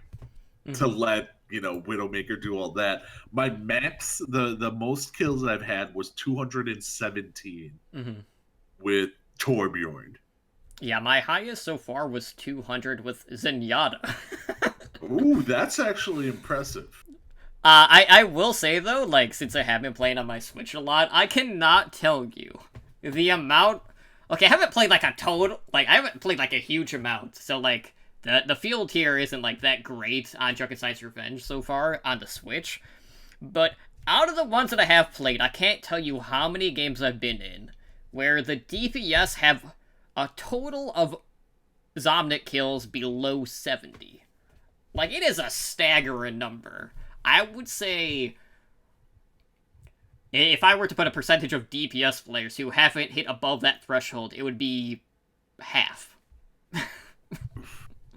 It's I will say, if you're just running on a normal and you want to go the quickest route, McCree is probably the quickest, because his ultimate will one-shot Mercy and Junkenstein. Mm-hmm. If you wait long enough for it to happen. And if you're nano boosted, you'll take out everyone. Right. Except for Roadhog. So the most efficient character to play is actually McCree. Yeah, but if you're wanting to stay active, to me, Zenyatta is the best person to play. There's never a spot where I'm feeling I'm actually standing around doing nothing when I play Zenyatta on this mode, as opposed to, say, playing Soldier, where you're okay, I'm just gonna burst. Okay, I'm waiting on a respawn. Oh, let me look to the high ground on the left side. There's just too much downtime. Tracer's that way too. Tracer's buzzing around the whole thing. Right. But so, looking at that, of course, with the event, we have a ton of new cosmetics. So let's take this kind of cosmetic type by cosmetic type. Obviously, we talked about the emote, but we got a couple of new victory poses. We got 3 poses in all, because it is Halloween. They are the pumpkin poses. So we got new victory poses for Pharah, Reinhardt, and Sigma. Now, really not too much to note on these. Reinhardt's kind of has him, carrying, a bunch of pumpkins. There's, 4 or 5. And he's just, holding them out in front of him, in front of his belly. And then Sigma is, levitating them, his primary fire, in front of him. So, really not too much on that front. But I know we've kind of been hinting more at, the voice lines. I know you really enjoyed the Reaper one, which kind of touches up on one of the run-in gags with Reaper's character as a whole. So, Do you remember what that voice line was specifically for Reaper? It was it's God, it's something about being an edge lord. I want to say it's too edgy for you. What's the Yeah, line? and I'm trying to find like they list like the skins, emotes, intros. They do not list the voice lines. Right. Let me see if I can find this real quick. Okay. Well, in regards to the voice lines, there are 16 new voice lines that are unlockable with this event. The other two stand out to me. Mercy has one, which fits her witch persona, which is I'll cast a spell on you. And then Symmetra also has one that's titled Everything You See, that kind of like... I'm trying to remember like how exactly it goes. It's like everything you see can't be believed or something like that, which kind of like fits perfectly with her Magician skin, which is the one I always have equipped on her. So like it was just a perfect pair-in. So I thought like that was a nice one. But the Reaper one is just so comical because like for the longest time, like we joke about like edgy Reaper names, you know, like ex-edgelord, you know, things like that. So that was a good callback on that front. Yeah, where he says it's too edgy for you. Oh, so good. I bought that one. Mm-hmm. Like, I actually spent like money and got that one. I'm like, screw it. I won't remember this like the last day to get it if I don't already have it. So, and it's not like the voice lines are really, you know, putting you back that much currency too. You know, same with like the sprays and victory posts, things like that. And speaking, yeah, and I have like 17,000. Yeah, you got plenty. I'm good. I'm good. So the sprays, we got 12 new sprays in total. The best one by far is the Ash Trick or Treat spray, which is my favorite one. So basically, a lot of the Trick or Treat sprays this year are of the Overwatch heroes as kids. And in this one, you have, you know, Ash, who is, like, on top of Bob's shoulders. And you see Bob, like, carrying, like, this sack of candy. And there's a little kid in the background who just got robbed of all of her candy, who's just, like, bawling their eyes out. And, like, that one really made me laugh. So that one was an instant purchase from me. You know, I know there was, like, a couple of other ones. A lot of them, like, kind of, like, feature the skins from the event as well. Like, I know there's one of the Baptiste ones for his vampire skin, a couple like that. But, you know, all in all, like, the Ash one was by far my favorite of the lot. And I know Ash also has a highlight intro as well, which is titled Scream Queen, where she basically is looking around and then Bob tries to jump out and spook her, basically. Yeah, no, Ash definitely got a lot of loving in this event. Like, good spray, good highlight intro. My favorite skin, we'll talk about that when it gets to that. Like, Ash definitely, I think, won this event. But yeah, I like her highlight intro the best, easily. Yeah, over the McCree one. McCree one, yeah. Yeah, the McCree one isn't bad. It's mostly, I want to say it's titled Undertaker, where he's like slamming a casket shut on you. Yeah, he drops a body in there and shuts the casket. As opposed to like the Reaper one, which is him bursting out of the casket. Yeah. So are we to believe that he's throwing Reaper in there? Apparently. Okay. That'd be my guess. But you know, we gotta talk about the skins. Skins are always a highlight of the events. So, you know, as we mentioned with the challenge, there is the Junkrat Inferno skin, the Vampire Baptiste skin, as well as last year's BlizzCon Sombra Demon Hunter skin. I know, you know, you said you got the Junkrat one already on multiple accounts, and I will say, like, I do like this skin, but seeing it in-game and just seeing the amount of fire involved with it, it is a little bit of an eyesore. It's just a little bit too orange for my liking, because it's really in your face, but, you know, I kind of like that, like, Ghost Rider-esque appearance of it. I just wish it was a little bit more toned down.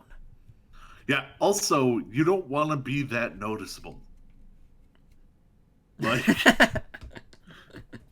It's a map where you don't want to stick out like a sore thumb. Yeah, it would be like as if Sombra had like a skin, which is just her being like a quest giver in World of Warcraft, and just has like a giant like exclamation point like above her head, and you're stealth, and yet it's still showing, you know. Yeah, like it's a cool skin. It's just it needs a dimmer switch on it and tone that dimmer switch down a little. But it's a cool skin. Like it does give off like Ghost Rider vibes on it, so I will give him that. But it's just a little bit on too bright. Yeah, so outside of that, we do have an epic skin, which is Gorgon Lucio, which is kind of like a play on Medusa. So like his hair is completely turned into snakes. It's very like dark green and plays into like that whole poisonous aspect. Thankfully, in this case, like if you look at him, you don't get turned into stone, like you know the mythology. So you know you have that going for you, because God forbid if Lucio is just able to wall right around and just turn you all into stone. That would just be terrible in this case. Yeah, I mean, I also like that they gave him like the green glassed over eyes on this too. It's a pretty cool skin. I actually got this on one of my accounts in one of the loot boxes. It's a pretty cool skin. It's Lucio. We don't actually have that many good Lucio skins. I've come to realize. Yeah. Like, because most of the stuff he gets is around the summer games or hockey, yeah, yeah, or which are just like basic like sports themed skins. So it's nice to see him get some actual decent skins in the game. Absolutely. So with this event, we have 5 legendary skins involved. One for Ana, we have Ashe, Orisa, Tracer, and a Widowmaker. So you mentioned the Ashe one being your favorite, which is Warlock Ashe. And, this one I like in a sense that, Bob kind of turns into, you can either say, like, he's a golem or, like, infernal. He, like, takes on that appearance. My primary issue with this skin is the scope for Ashe when you're actually wearing it. It is absolute trash, and it's so hard to tell, like, what you're actually aiming at with this skin. I just wish it was better, because I know a lot of people have been complaining about the scope on Reddit. It's real bad. But I do like the thigh-high boots. I mean, that really brings it together. But Bob in that skin, like, that specific skin for Bob is probably one of the coolest aspects, and it honestly kind of trumps some of the other skins altogether. I want to see Golden Bob like that and see how that looks. Need to do some sciencing here. But yeah, no, like using this is an awesome skin. It's also an unplayable skin. It really is. Like, you cannot see what you're shooting at when you're scoped in using this, and it's atrocious. So it's something that definitely needs to be fixed by the Overwatch team, because it's just unusable at this point. It's awesome, but unusable. Yeah, they just need to make it where the scope is more see-through. Or just making the center of it more visible, whichever route they go. I mean, they could go either way on that front. So, outside of that, we do have a Pharaoh skin for Ana, which to me, like, this one is my favorite one. I do like that it plays into her Egyptian heritage. They have a lot of like mummy rap involved, which is pretty cool. So I really like that skin. It's just too bad I'm absolute trash at Ana. But, I'm definitely going to be rocking this one outside of her pirate one, so interesting how those two fit hand in hand. But, all in all, like, I really dig that look and just the color of her skin in that particular legendary skin. So I'm definitely going to be... This will be the one out of the lot where if I don't get it, this will be the one that I purchase with currency. Yeah, it's... If the Ashe one wasn't there, this would be my favorite. It's really cool. It's got a very unique look, especially when watching like gameplay of it. So yeah, no, this is an awesome skin, and I hope I get this because she doesn't have a good Christmas skin yet. So like, I might as well use a Halloween skin if they don't have a good Christmas skin. There you go. And if you just unravel her mummy wrap, it's almost like opening a gift. Not quite the same though. She's a grandma. I don't know. There's a lot of Yonana stuff out there.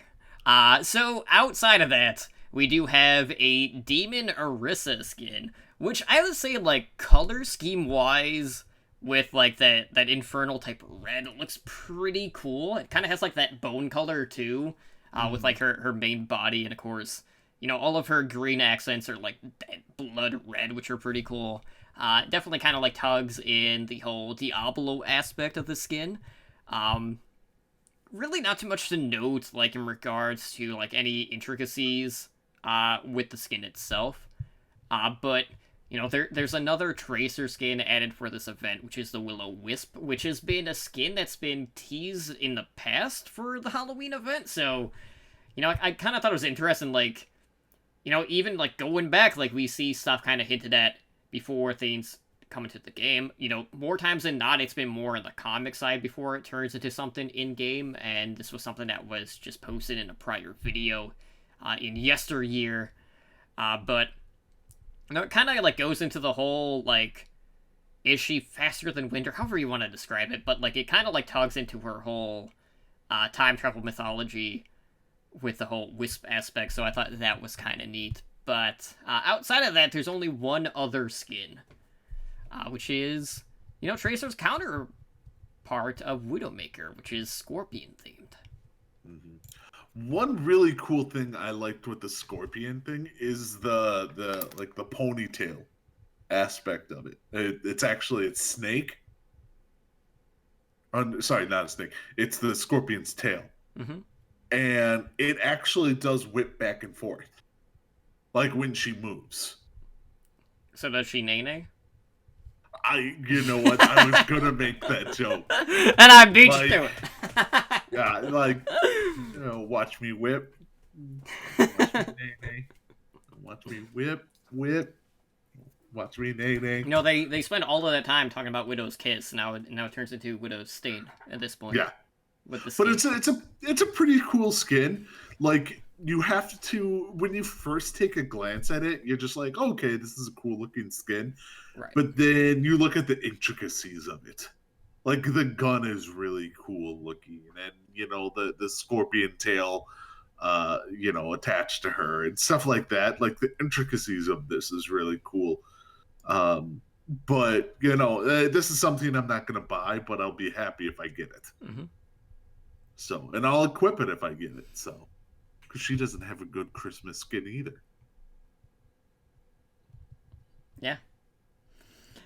So that wraps up, like, all of the cosmetics. So a lot of good stuff this year. I'm really happy with the event. But, again, there's always going to be the narrative of, well, like, still we don't have, like, anything new incorporated with the event outside, like, the cosmetics. But you know what? We're close to BlizzCon, guys. We'll see what they have in store. But, like, there's still a lot of community outcry, where to just try to differentiate the events year to year, because we haven't really seen growth outside of that incorporated in the weekly challenges and things like that. So we'll see where they go from this point on, but it seems to be kind of a common retreat at this point with what's coming out. Yeah, don't expect a whole lot of variation on what we have.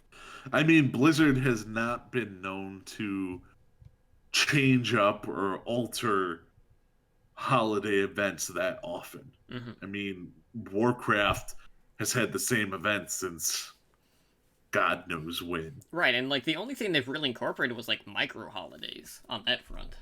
Yeah, so don't expect anything different, like any new game modes or, stuff like that, all the time. Just, you're going to get different variations. Like what's the one?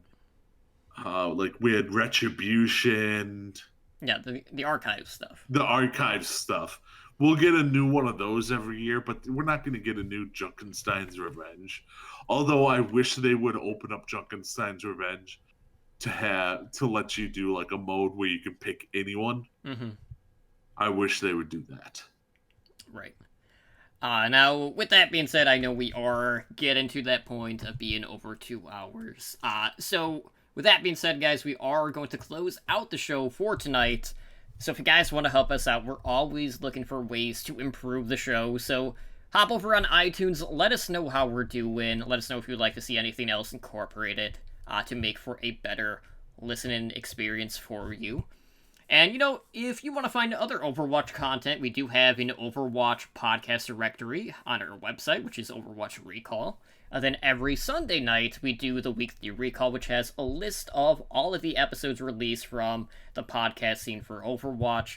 So to keep up with the latest, be sure to follow Overwatch Recall on Twitter at OWRecall.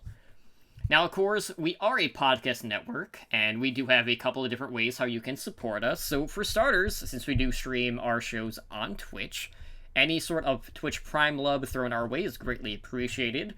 We also do offer the Tier 1 subs at $4.99 a month, which is the standard rate. We also have Patreon, where we have tiers starting at just $1 a month, guys. Really, any little bit helps in regards to, you know, podcast hosting, things like that. So if you want to find out more info, you can hop on our Patreon at patreon.com/OWLnetwork, where you too can join the likes of our master and above patrons, Blazin' Bob, Brendan, Jay-Z, Owl, and Kesha in helping our network grow. So, of course, it is BlizzCon season, so just as a reminder, October 31st, Halloween night, that is a Thursday this year. If you were going to be in Anaheim for BlizzCon, if you were not at Con Before the Storm, you have some splaining to do. Because, you know, there's an Overwatch panel going on at 7:30 p.m. Pacific Time, hosted by yours truly. And, of course, this guy next to me is also going to be on the panel, as will Ramses from OWL by the Numbers. And, you know, Push the Point, which is his secondary show, as much as he wants to tell us otherwise. And we'll be joined. No. Yeah, Push the Point is it's his side chick. Yeah. And Ed and I, as well as Ramses, will be joined by Dee from Omnic Weekly and Blevins from High Noon.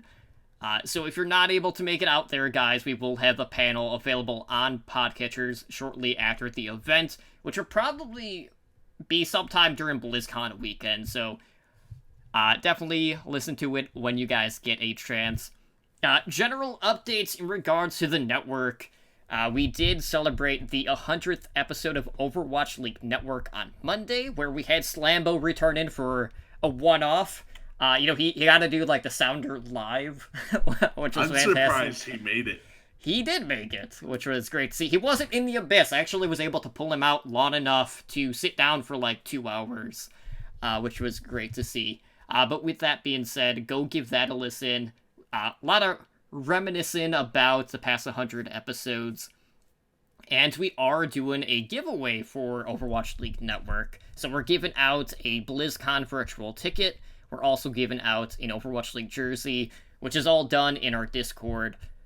So, you know, just head to the podcast giveaway channel. You gotta react with the proper emoji, which is listed in the bot tweet, or the bot message. And we will draw the winners on October 28th. And then we're also actively seeking to bring in a new co-host for Overwatch League Network moving forward, since, you know, Spider's work schedule has kind of shifted to working nights, so I'm trying to bring someone in new so we can continue to, you know, put out weekly shows, but, you know, for now, I'll try to drag some people in for, you know, some cross-promotion, all of that good stuff. But with that being said, Ed, that's a mouthful. Why don't you go ahead and let our listeners know how they can contact our show? All right, so you can reach us through email at hndoverwatch@gmail.com. We are on Twitter, and that's at hndoverwatch. We do have the website, and that's owlnshow.com. And then we are on YouTube at youtube.com/Overwatch League Network. We are on Discord, where you have to come to sign up for our wonderful contests and earn the jersey and the virtual ticket at discord.me/OWLN show. We are on Twitch live at twitch.tv/OWLN show. So we, like Totem said, we are Twitch affiliates, so come help support the show by subscribing to our channel and earn our network emoticon. We do stream pretty regularly, so Mondays is Overwatch League Network at 7 p.m. Pacific. OWL by the numbers, when it gets closer to the season, will be on Tuesdays at 6 p.m. Pacific. And then this show, Heroes Never Die, airs Wednesdays at 5 p.m. Pacific. And then host streams, when available, run on a flex schedule. So be sure to follow us to be notified when we go live. And then, we are on Patreon at patreon.com/OWL Network. So if you want to help the show even further, the network even further, come over to help us out. We only have one more episode before BlizzCon. We still have to talk if we're going to do anything BlizzCon week before we get out there. Yeah, that's true. That'll probably be... Yeah, we'll update you guys on that next week. But it is worth noting, we will have gear to record mobilely at BlizzCon. So we will be recording content while we are out in Anaheim. How exactly we're going to release, or what sort of schedule we'll have on that front, we haven't decided yet. But if you guys are going to be out there, we would love to meet up with you. Obviously, Calm Before the Storm would be probably the best case scenario after the Overwatch panel, things like that, or even before we go on. But it should be a good time, and, I can't wait to get out there and see everyone. It's always a great time, and just get in to see all the other content creators. And trying to tag literally everyone in a group photo is going to be an absolute nightmare. So that'll be fun, again. But, Also, I'm going to throw this out there. Any podcasts that you see pop up on our stream for that week, assume there's going to be vulgar language. Yeah. I'm going to just put a blanket over the whole week. Yeah, drinks are going to be flowing. There's a decent chance we're going to be drunk the entire time. And I tend to swear heavily when I drink. So, yeah. Not PG. But with that being said, we'll have more details on our BlizzCon week at a later date. But Ed, where can our listeners get a hold of you over on social media?